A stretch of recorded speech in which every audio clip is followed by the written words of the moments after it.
Kisah Rasulullah, bagian 32. Dahsyatnya iman. Abu Talib memanggil Rasulullah dan berkata, "Muhammad, orang-orang Quraisy kembali datang padaku dan mengatakan, 'Wahai Abu Talib, engkau adalah orang terhormat dan terpandang di kalangan kami. Oleh karena itu, kami meminta baik-baik kepadamu untuk menghentikan keponakanmu itu, tetapi tidak juga engkau lakukan. Ingatlah, kami tidak akan tinggal diam terhadap orang yang memaki nenek moyang kita, tidak menghargai harapan-harapan kita, dan mencela berhala-berhala kita. Suruh diam dia atau kami lawan dia hingga salah satu pihak nanti binasa.'"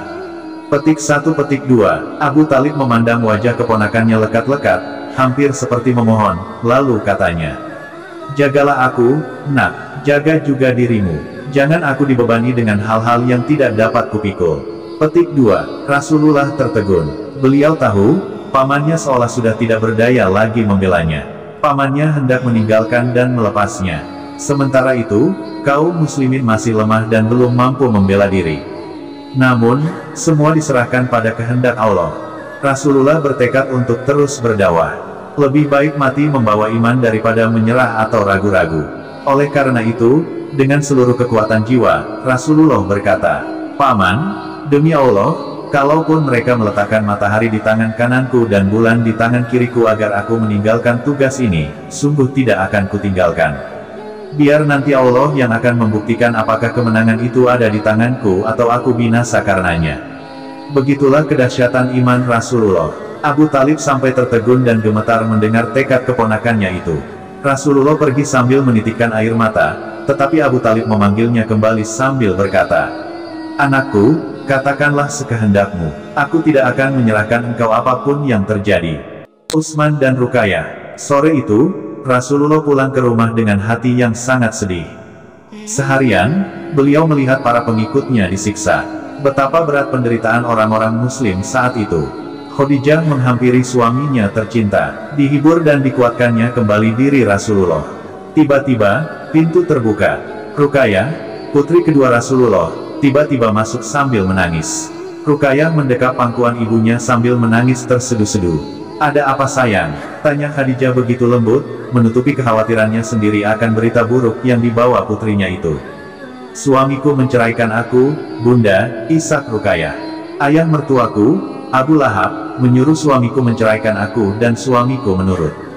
Ia dijanjikan akan dinikahkan kembali dengan putri bangsawan." Rasulullah dan Khadijah saling bertatapan sedih.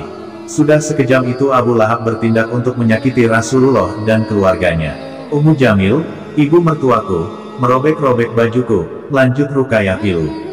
"Abu Lahab memukuliku. Abu Lahab, Ummu Jamil, dan suamiku, Utbah, bersumpah tidak akan menerima lagi kehadiranku selama ayah masih tetap mendakwahkan Islam." Seberapapun tabahnya Khadijah, akhirnya air matanya menitik juga melihat putrinya yang kini menjadi orang terusir. Dengan lembut, Rasulullah memeluk putrinya itu dan menghapus air mata di pipinya. "Aku lebih sayang ayah dan bunda daripada siapapun di dunia ini," bisik Ruqayyah kepada Rasulullah. Dengan hati pilu, Rasulullah pergi menemui Abu Bakar. Rasulullah menceritakan kejadian yang menimpa Ruqayyah. "Ya Rasulullah," kata Abu Bakar dengan lembut, "sebenarnya, dari dulu, Utsman bin Affan sudah menaruh hati pada Ruqayyah, tetapi Utbah mendahuluinya. Utsman sangat menyesal tidak dapat menyunting putri Anda." Mendengar penuturan Abu Bakar, Rasulullah pun kemudian menikahkan Utsman dengan Ruqayyah. Untuk sementara, berakhir satu kesedihan. Masih banyak lagi cobaan dan ujian lain yang akan mendera Rasulullah, keluarga, dan para sahabatnya.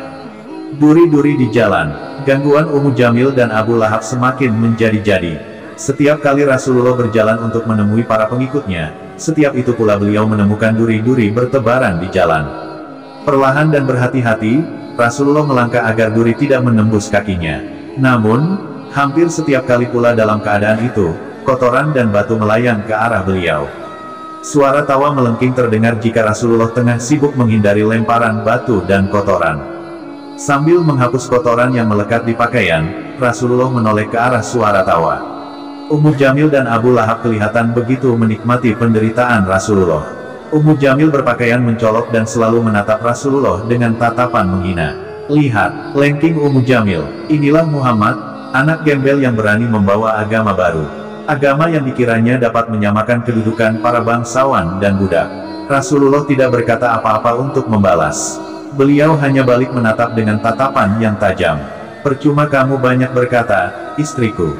Telinganya sudah tuli, sembur Abu Lahab. "Hai, para budak, lanjutkan kesenangan kalian." Seketika itu juga, budak-budak kuat bertubuh besar milik Abu Lahab dan Ummu Jamil kembali melempari Rasulullah dengan batu, kotoran, dan pasir. Diperlakukan seperti itu, Rasulullah tidak membalas sedikit pun. Beliau hanya menghindar, menahan sakit, seraya bersabar dan terus bersabar. Bersambung.